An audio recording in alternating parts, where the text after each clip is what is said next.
Des de l'aprovació de l'any 1993 de la Llei Reguladora de Residus, Catalunya ha comptat amb un marc normatiu de gestió de residus equiparable a l'existent dins la Unió Europea.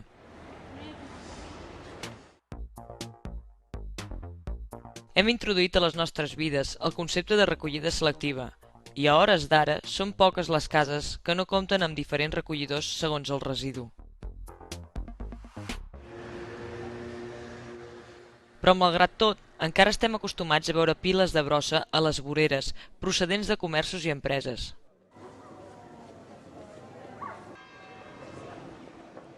Per tal de millorar l'espai públic, el 13 de juny, el Parlament de Catalunya va aprovar la Llei 15/2003, reguladora de residus, segons la qual s'estableix que és el titular de l'activitat econòmica generadora de residus qui ha d'assumir el cost de la gestió.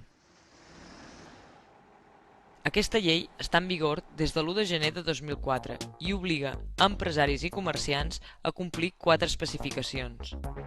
Mantenir els residus en condicions adequades d'higiene i seguretat mentre els posseeixi, lliurar els residus en condicions adequades de separació per materials, suportar les despeses de gestió dels residus que posseeix o genera, tenir a disposició de l'administració el document que acrediti que ha gestionat correctament els residus i els justificants de lliurament efectuats.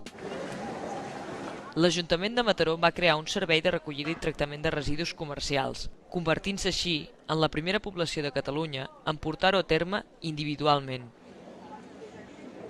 Després de diverses converses amb entitats, associacions i parts afectades, doncs vam arribar a la conclusió de que segurament la millor fórmula seria un servei prestat per l'Ajuntament que fos competitiu respecte als altres i que, a més, complís els objectius que marca la pròpia llei.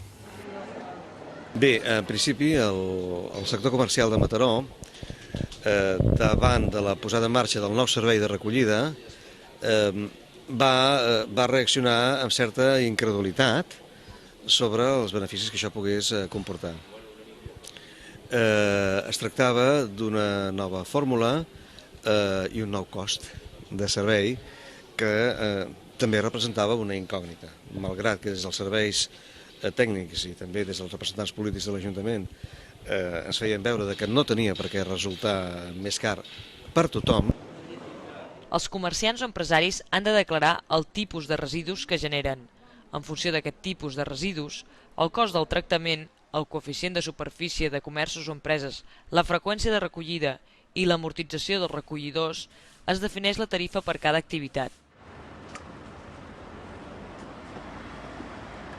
L'entitat associativa que agrupa el comerç de Mataró va treballar molt en els moments inicials, abans de la implantació del servei, en ajudar, en assessorar i en aconsellar en les declaracions directes que els comerciants, en qualsevol cas, havien de fer, cas de que no trobessin correcte les imputacions de volum que els hi feien els serveis municipals.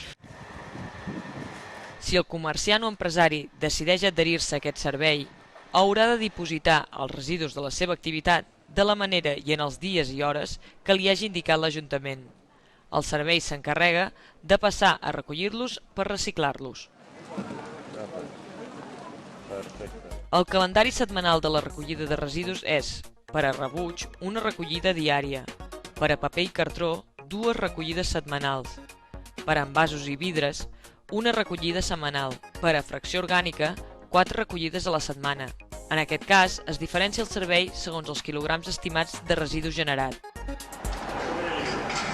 L'aplicació d'aquest servei garanteix un increment de la brossa selectiva, redueix contenidors de rebuig a la via pública, redueix la quantitat de brossa destinada a incineració o deposició, millora pel que fa a desbordaments i, evidentment, la percepció de l'estat de la neteja de la ciutat per part dels ciutadans, entre d'altres coses. La imatge d'un botiguer que no gestiona correctament els seus residus queda tan evidenciada a l'hora que els seus residus apareixen a la via pública d'una manera flagrant, fa que no tan sols els ciutadans identifiquen els residus d'un establiment comercial amb marca que estan mal gestionats, que estan mal dipositats, que contribueixen a entorpir el trànsit o que donen una mala imatge, repeteixo, en el mateix eix comercial, sinó que davant fins i tot dels seus propis col·legues de centre comercial es posen en evidència. Per contra, aquest servei implica un increment dels vehicles de recollida a la via pública en horari comercial. Es necessita un control molt rigorós del servei prestat i pot suposar un cost superior a l'abonat actualment pels establiments.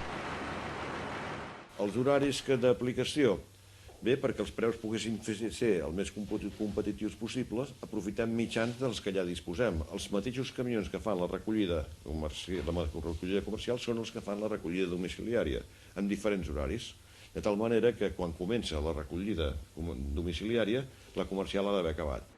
Aquesta llei reguladora de residus implica l'obligatorietat de recollida selectiva, però també que els ajuntaments deixin de tenir el monopoli en la prestació d'aquest servei. Així doncs, empresaris i comerciants poden acollir-se al sistema municipal o fer-ho a través de gestors privats. El cost total del servei és el de totes les fraccions que generi. Tant els euros que costi el rebuig, que el normal són 129 euros l'any, el que costi la recollida de paper i cartró, si és d'aplicació, els 76 euros dels envasos, els 72 euros del vidre, i la part corresponent de matèria orgànica en funció de si té 2, 4 o menys quantitat de matèria orgànica a recollir.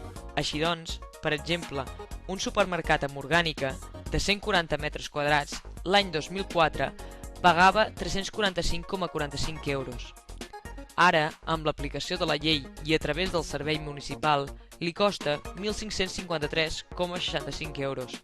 El preu, però, augmentaria fins als 3.149,29 euros si ho realitzés a través de gestor privat. A ningú li agrada pagar més, tothom voldria que els serveis es donguessin el més gratuïtament, però evidentment el servei s'ha de pagar. I la veritat és que des de l'Ajuntament pensem que els costos són molt competitius. El que sí podem afirmar, em sembla que és ara un any després d'aquesta implantació, és que no hi ha hagut cap queixa significativa sobre l'aplicació de les taxes i el tipus de servei. Després de la implementació d'aquest servei, comparant fracció a fracció els totals de l'any anterior, hi ha hagut una reducció del residu en general. S'ha passat d'un 21% a un 27% de la recollida selectiva. Amb un augment tan considerable com el que hem tingut a Mataró amb el darrer any d'unes 2.800 persones, encara hem reduït més la brossa que generem individualment o per habitant persona i dia. Per tant, pensem que els resultats són francament bons.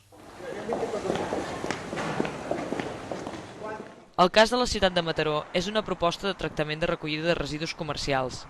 La resta de poblacions de Catalunya han de trobar una solució òptima per cada cas, per minimitzar els residus i implantar els models de gestió més eficients ambiental, social i econòmicament.